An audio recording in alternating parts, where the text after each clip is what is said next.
Dirty Harry may have been shooting the world's most powerful handgun, the .44 Remington Magnum in 1971, but these days he's been overpowered by the big Smith Wesson 500. This is the world's most powerful revolver.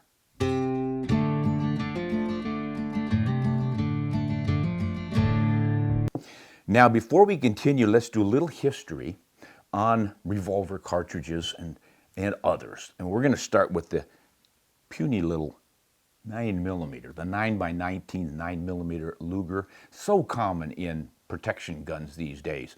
Police use it, military uses it, lots of folks carry one of these because they're light and small and easily controlled.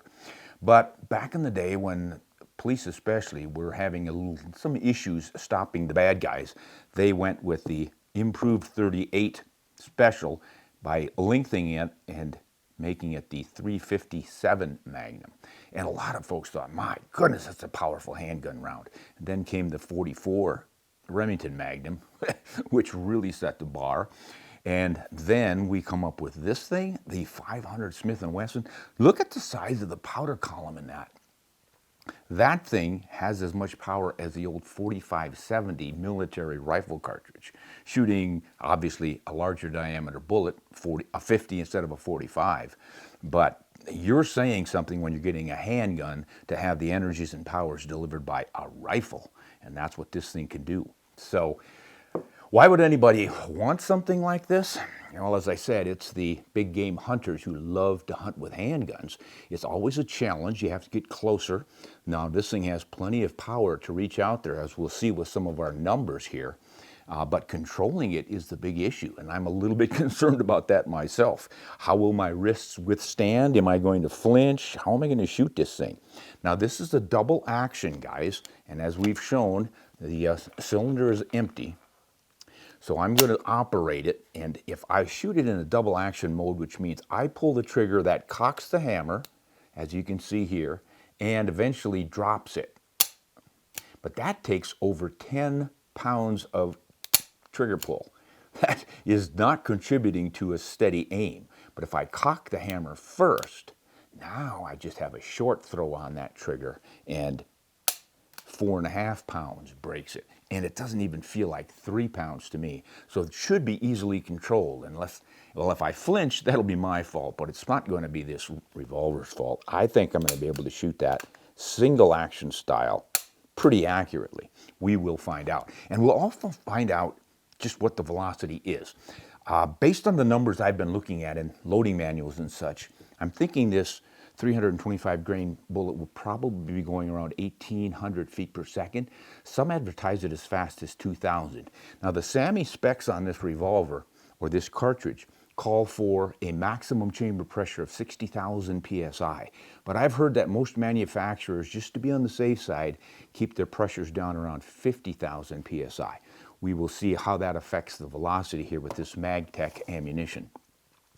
As you can see by this big case, there's going to be quite a bit of powder in here. Most of the manuals are calling for somewhere between 47 and almost 50 grains of powder to push these bullets. Obviously, that changes based on the powder type and the weight of the bullet. But that's a lot of powder for a handgun cartridge, especially if you've been familiar with the 9mm. I mean, look at that puny thing in comparison. And even that .44 Magnum, really, when you look at it, you just kind of think, what's that got to offer? And this has been proven time and time again as an excellent round for whitetail and black bear. So you're really stepping it up when you go to this big 500. The question is, can you handle it? Can you control the recoil and shoot accurately? And what sort of distance can you expect? And I think most critically is, how much energy is that bullet really carrying? And here's where we go to the ballistic charts. I have run some numbers on the 500 and the .44 Magnum. Now, with the .44 Magnum, the most common bullet is probably a 240 grain. So that's what I used, and driving it to about 1,300 feet per second seems standard. So that's the numbers I use to start this stuff off. If we do that, the energy level at the muzzle will be 901 foot-pounds. If you pay a lot of attention to recommended energy levels for deer hunting, you will often notice that we recommend a minimum of 1,000 foot-pounds of energy. So this is under that minimum. But that .44 caliber bullet at 240 grains has enough surface diameter and mass to do really well on these animals. It's not just velocity that matters, and it's not particularly a lot of energy. It's making that energy do mechanical work through the bullet. And a 900 foot-pounds has been more than enough and proven time and time again. But that helps set our benchmark. So if you know the 44 mag, big powerful cartridge, works well on deer and bear, only 900 foot-pounds at the muzzle. Once you get out to 50 yards, you're down to 753. And I wager to guess that most people take their game at 50 yards versus at the muzzle. And if you want to stretch it out to 100 yards, you're only going to have 646 foot-pounds of energy left. Now let's compare that to the 500 Smith Wesson, using that lightweight bullet, the 325, which is not what I would recommend for hunting. But even with that light bullet, you're cranking out, get this, muzzle energy of 2,340 foot-pounds. Oy, oy, oy. That's with a bullet going 1,800 feet per second. And some are claiming 2,000. Wow. Now, because that's a fairly short, stubby bullet, it doesn't have a high ballistics coefficient, it is not going to be real efficient flying through the air, so it will lose energy rather quickly. Out at 100 yards, you're down, wow, you've lost 1,000 foot-pounds of energy. You're down to 1,314 foot-pounds. And at 175 yards, you're finally under 1,000, right at 900. So that tells me that this guy would be effective out to about 175 yards, even with that lightweight bullet. Now, let's see what happens if we jump to a 500 grain bullet. Surprisingly for a lot of us, I think, is the energy at the muzzle is only 1,877 foot-pounds. Remember, the littler bullet was 2,340. That's a significant difference. Why is that? It's the old physics law of if you double an object's mass, you double its energy. If you double its velocity, you quadruple its energy. And that is what we are seeing in the difference between the lighter bullet and the heavier here. However, that heavier bullet is going to hang on to its energy and its momentum. So we're going to see a change come down range. At 50 yards, we still have 1,541 foot-pounds of energy with a 500 grain bullet. And if you remember, you were down to 1,753 with that 325 grain bullet. Boy, the big 500 grain bullet's about to take over. Let's jump out to 100 yards. We are still hanging on to 1,300 foot-pounds, just a little more than 1,300 foot-pounds of energy. And with the lighter bullet, we're down at 1,145. So there is where your mass starts to really matter. I think anyone hunting elk or bears is going to want the heavier bullet. You can compromise with something in the 400 grain range, and that would reduce your recoil. But what I would do is just test my loads and see which shot the most accurately, both for the gun and for me controlling it. It might be that you want a 400, 450 grain bullet rather than the 5. And if you really want to go big and heavy, there are a few out there at 600 grains and even 700 grains. Whew. Now, if you're concerned about velocities, and I'm certainly not, because these bullets have more than enough oomph that they're going to do their job with expansion, and they're such a big caliber to start with, you don't really need a lot of expansion. But the velocity of that lighter bullet, the 325, clear out at 200 yards, you're still over 1,063 feet per second. That's a lot of velocity. That's almost what the 44 mag starts with at the muzzle. If you go to the 500 grain bullet, it will be less, but it's still 963 feet per second at 200 yards. So I don't generally consider this a serious issue when a handgun hunter is your trajectory drops and such. You're usually at closer ranges inside of 100 yards, maybe 150 for most of your shooting, especially if you're using open sights. Now I noticed that this Smith & Wesson revolver is not even tapped for mounting a scope. I'm sure you can get scopes to work on the rail here or somehow get a scope on it, but I'm guessing that scopes don't particularly like to stay in one piece under the recoil of this lightweight little handgun. Not that 4.4 pounds is what I consider lightweight, but that's probably why most guys are going to be shooting open sights. So before you jump into this game, I would suggest that you check your eyes, because I don't think I am good enough to use something like this past about 50 yards. We will find out on the range. We'll engage some targets at say about 50 yards, and some at 100, maybe even stretch a little farther than that, because we want to really work this thing out and see what it'll do. I do wish I had some of the heavier bullets, but this is all I could come up with on short notice, so we will work with those. I'm going to drop just one round in, and then I'm going to sort of play a game of Russian roulette and spin that cylinder and close it without looking, cock and shoot, and we'll see if I'm flinching. And I will go with single action. I've got gloves on to help protect my hands, although this has got a nice synthetic grip. I probably don't need it, but gonna lean into that gun a little bit. Yeah, there's one. I'm trying not to look at the cylinder. I got a little jug of water out there. Oh, baby, that wasn't bad. That wasn't bad at all. Whew. Well, let's try that again, guys. We'll drop one round in, spin that cylinder and close it. And this time aim a little lower on that one. See if I can't drop it. Ho, ho, ho! A little bit rough on the hands. I'm glad I wore the gloves. I'm getting a little bit from the trigger guard coming back on my hand right here. As you can see, that's pretty tight right in there. Now guys, a couple of things I want to point out. We've got nice scalloped grip here, which really helps. But again, I'm fairly close with my knuckle to that trigger bow, as you can see right there. And that would bit me, so you need to keep a pretty firm grip on that coming back. But I was really pleasantly surprised at how little recoil I felt. It really wasn't bad at all. So I think now let's go on the bench and see what sort of accuracy we can get with this thing. Probably start at 25 yards, and with my eyes we'll go to 50, and maybe we'll try 100 and see what we can do. But if I shoot poorly, I don't know that I'd blame it on the gun. I'd blame it on the eyes. Hey, welcome back, guys. We had a little rain issue the other day, so we had to quit. Now we've got beautiful sunny skies, so we're gonna jump right into our bench shooting, starting with a 20-yard target just to see where this thing is hitting. And then we're gonna stretch it out to 50, out to 100, and if we're doing okay, we just might go to 150. So let's just see what happens. All right, let's load the magazine. Now that we know how this thing recoils, I think we can handle it easily enough. These are pretty mild. I'm guessing the velocity is not gonna be all that much. I've got my Garmin chronograph set up. We should get an accurate read on this.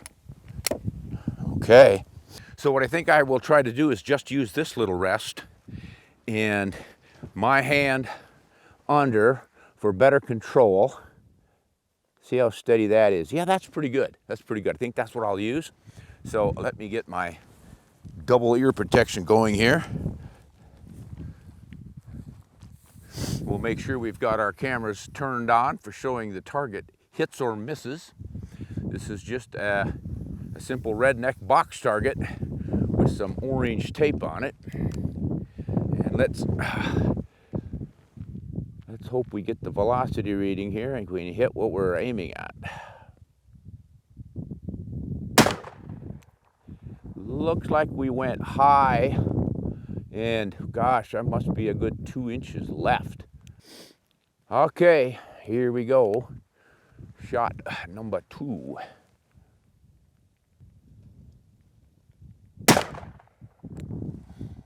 That one looks like it went even higher and farther left. Well, that does not bode well. We'll have to do a little adjusting on our rear sight. One more. Got a reading, 954 feet per second. That's pathetic. There, we're closer to the center on that one. So is it me? Is it the ammo? I don't know. Let's take another one. That's just about there. So maybe it is me. Last one. I know one thing, were I shooting a bear at this distance, it would be in trouble.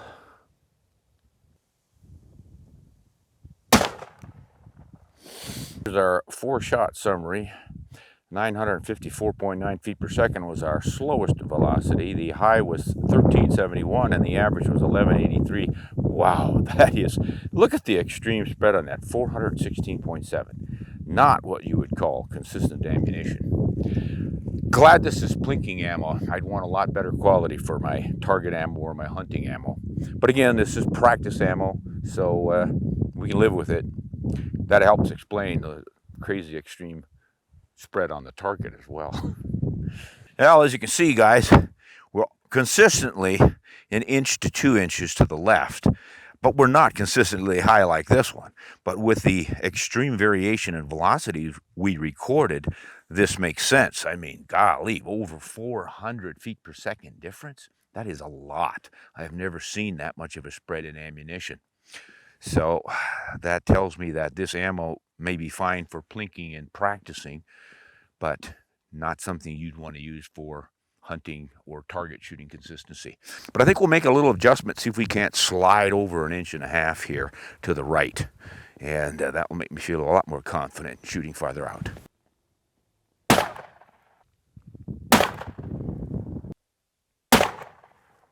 Well, guys, I have made my sighting adjustments and I cannot get far enough right to either compensate for where the barrel is throwing its bullets or where I am because of my eyes. It's a tough time with my glasses seeing the sights. But if I, at 20 yards, if I hold 2 inches to the right, I will hit where I want to on the left. But we're going to go out to 50 anyway and just see what I can come up with. But please don't blame the ammunition or the gun on the inaccuracy issues here. It could very easily be me. I'm going to hold on the right edge of the paper, just under the bullseye.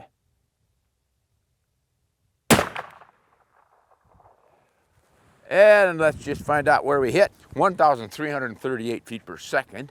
And I missed everything. Nice clean target. And it remains a nice clean target. By now you're all pretty impressed with my shooting abilities with the revolver, aren't you? Yeah. Well, hold your applause until I at least hit that page. As you can tell, I am not flinching. I'm just a lousy shot. Oh, there's my sights. Where else would I hold? I'm going to go for bullseye and just see what happens. But boy, I'll bet you we're going left on that one. I can't even tell where the top post is on the target.